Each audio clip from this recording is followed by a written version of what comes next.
Moja ya vitu ambavyo vimerahisishwa sana hapa Tanzania ni kama kuapply vyeti vya kuzaliwa. Kufanya maombi ya vyeti vya kuzaliwa imekuwa rahisi sana sasa hivi Tanzania. Unaweza ukaingia kwenye mfumo wa RITA, ukafanya maombi ya cheti cha kuzaliwa kipya, au ukafanya maombi ya kubadilisha cheti cha zamani kwenda kipya, au ukafanya maombi ya kuverify cheti chako cha kuzaliwa au cheti cha kifo. Sasa kuna watu ambao wanajiuliza kwamba mimi nafanyaje ili nipate cheti cha kuzaliwa, au natakiwa niwe na nini ili niweze kupata cheti cha kuzaliwa? Okay, kuna hivi hapa vitu ambavyo nitaviorodhesha hapa. Ukiwa na vitu viwili kati ya hivyo vitu, basi utakuwa na sifa ya kupata cheti cha kuzaliwa bila shida yoyote hapa Tanzania. Kitu cha kwanza, uwe na kadi ya kliniki. Lakini pia uwe na tangazo la kizazi kwa mtoto. Uwe na kadi ya kliniki, alafu pia tangazo la kizazi, kadi ya mpiga kura ya mwombaji, kitambulisho cha mzazi. Lakini pia uwe na cheti cha darasa la 7 au form 4 reading certificate.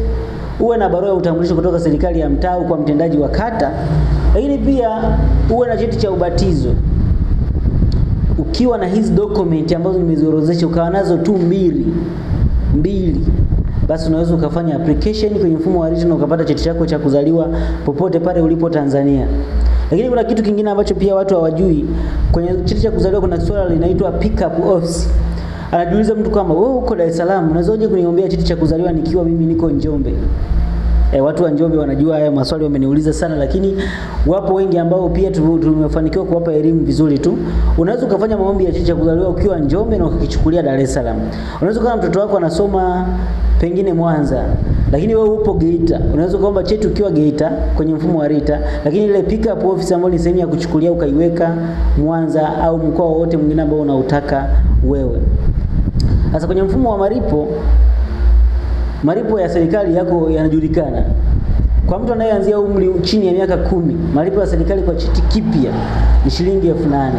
Lakini mtu anayeanzia miaka 10 na kuendelea mbele, malipo ya serikali ni shilingi 20,000, ambayo ni malipo ya serikali ambayo atapata control number ya kulipia, atalipia yeye za benki au kwa kutumia mitandao ya simu.